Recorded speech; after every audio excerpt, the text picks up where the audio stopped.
And this issue of Presidency 2023 to the Southeast, since when politics had become Turn by Turn Nigeria Limited?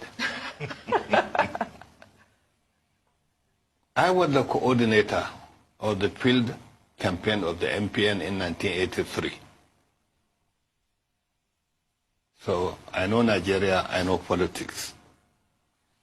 You choose your candidate who is able to bring votes for you to win election. Not on regional basis, not on tribal basis. And is he going to be a president of the North, of the East, of the Southwest, of the South-South, or whatever? This is something that media should blame itself. Because media is in the forefront of promoting this thing, or 2023, and Igbo man must be president of Nigeria. Who says? What part of the Nigerian constitution that has been said? You want to be in Nigeria, you want your son or your daughter to be president of Nigeria, join the party. Not only joining the party, bring the votes. Then you can show your hand. Sir, can I just come in here? That clamor is not being created by the media. It's been reported by the media because the clamor exists amongst the people of the Southeast who feel marginalized. I am not saying it was created by the media. I said it is being promoted by the media. The media should push it down. But in 1999, after my dad was killed, we had 2 presidential candidates from Yoruba land to compensate for that. It was not a case of anybody, it's a free-for-all, whoever wants to contest. Certain political realities necessitate certain measures.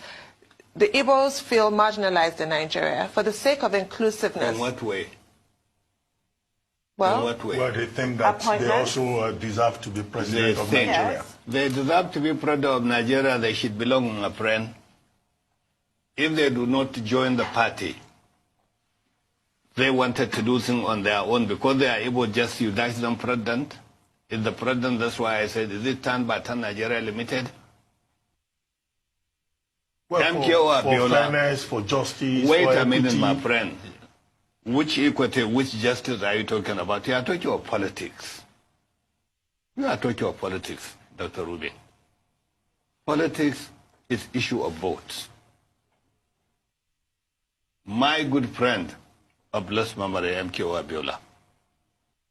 What happened? He defeated Bashir Topa in Kano. Is MKO Abiola from Kano? Is he? Answer me, any one of you. No. He is not, isn't it? But he defeated Bashir in his hometown, Kano. Why? Because the man played politics. He embraces everybody. He is moving with everybody. You send him invitation for anything. If he is not there, his representative will be there, and he will contribute to your own activities. He is a good politician. You cannot sit down because you are an Igbo man, you say, oh, there is no fairness, there is no equity. So are you going to be fair to me? Because I am not an Igbo man. If you are president, you will not be fair to me. They're still talking politics because there's a lot of regional politics in Nigeria on the basis of geography. At a point, there was a very strong alliance between the North and the Southeast. The North and? The North and the Southeast. Correct. The eastern part of the country. Now, what happened to that old alliance? Because it looks like it has collapsed. At least I know something about it. Because late Ekweme of blessed memory was my boss. We campaigned for him throughout this country.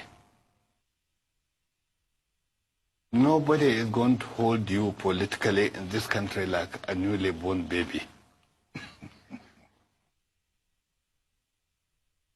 With due respect to the Igbos, they fail to understand when the Southwest chose to be on their own. They want their region. They want to remain in opposition always. They see what happened to them. They did not go near the power. To a large extent, the North, in terms of religion and culture, they are closer to the Southwest than the Southeast. But Ekweme,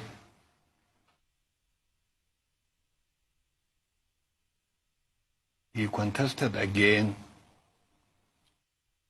He was defeated in the nomination by Chief Obasanjo. Why?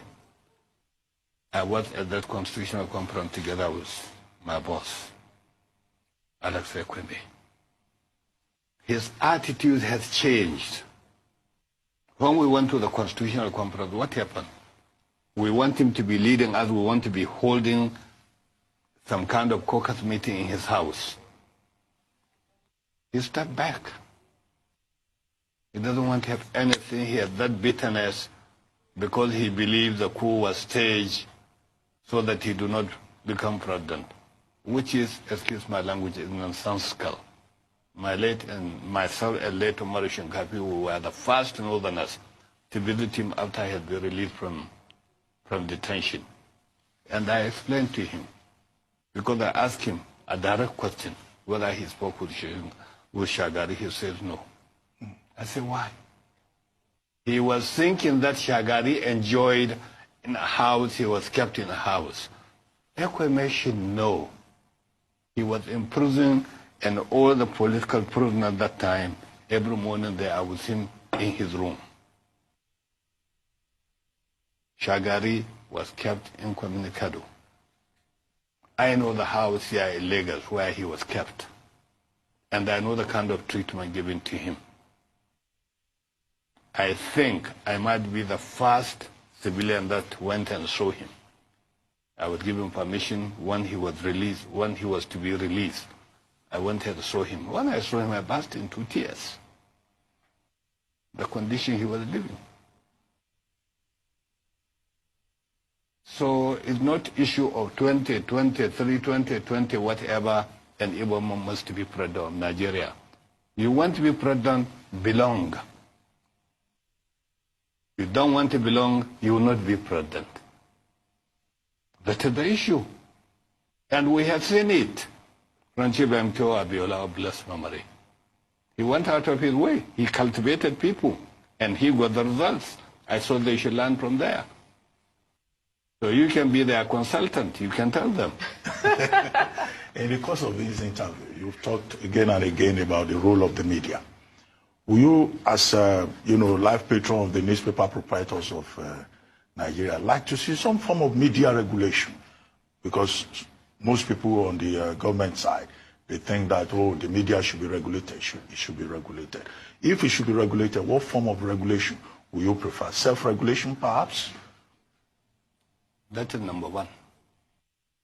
That's why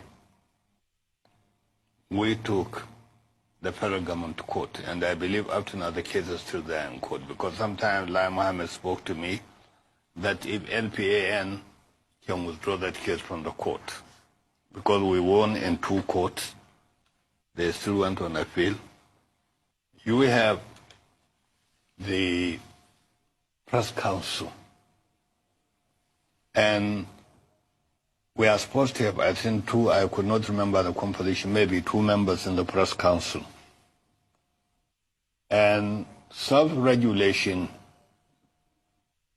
we have gone out of our way to appoint an ombudsman. So, with the ombudsman there, if your paper writes anything against me, I will take it up with the ombudsman. Ombudsman will follow it up with the paper and make sure that justice has been done. The only thing many people do not know about the existence of that ombudsman, whereby they can go and ask for, for justice when injustice has been done to them. But self-regulation is the best. Because the moment you allow governmental interference, they will mess you up. I don't know whether I'm correct. Aji Alade Odunwewu was the ombudsman appointed by the MPN at a point. Since his death, another ombudsman has not been announced. Why is that the case? Well, that I could not say yes or no. I know that Alade was the past ombudsman because he knows media. You know that very well. And he's a fair-minded person. He will be fair to both sides. And I promise you, I will take it up with Induka. He is the president of the association. They should make sure that if another person has not been appointed, another person should be appointed. Well, we still have a few minutes. I would like to ask you a personal question. Please do. One of the things that Nigerians have been talking about, and even right inside the villa, is that there is a cabal running the government of Nigeria by proxy. And I've read in one or two places where your name was mentioned as a member of the cabal. Is there a cabal? Are you, as alleged, a member of that cabal running Nigeria? Well, when people are talking of cabal, Nigerian media, they choose, a word and they use it anyhow loosely. I'm not a member of any cabal. I'm cabal myself.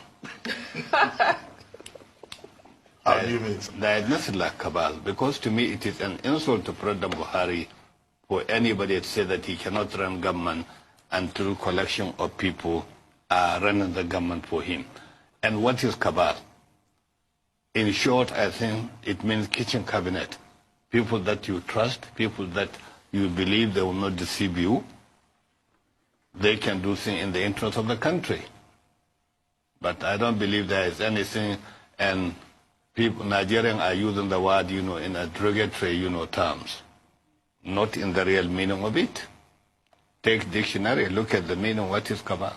But the First Lady also alleged that cabal exists. Oh, please let me hear a word. I beg you. Let's. Well, while we have just a few seconds left, we have to at least touch on another huge issue in Nigeria today, which is insecurity. I'd like to take your thoughts on the government's efforts in that regard. You see, people up here do not see insecurity in its real terms. But people who lived where there is the insecurity, they know there is insecurity, and they know what they are going through. And again, if you look at the situation, how many policemen do you have in this country? 350,000. 350,000 in a country of how many people in 774 local governments? Do we have enough policemen? No, we certainly don't. Because it's not only those who wear uniform should be police. Security and policing should be the work of every Nigerian. Yes, thank you, sir. Well, on that note, we'll have to bring the conversation to a close. I hope when next we invite you, you will oblige us.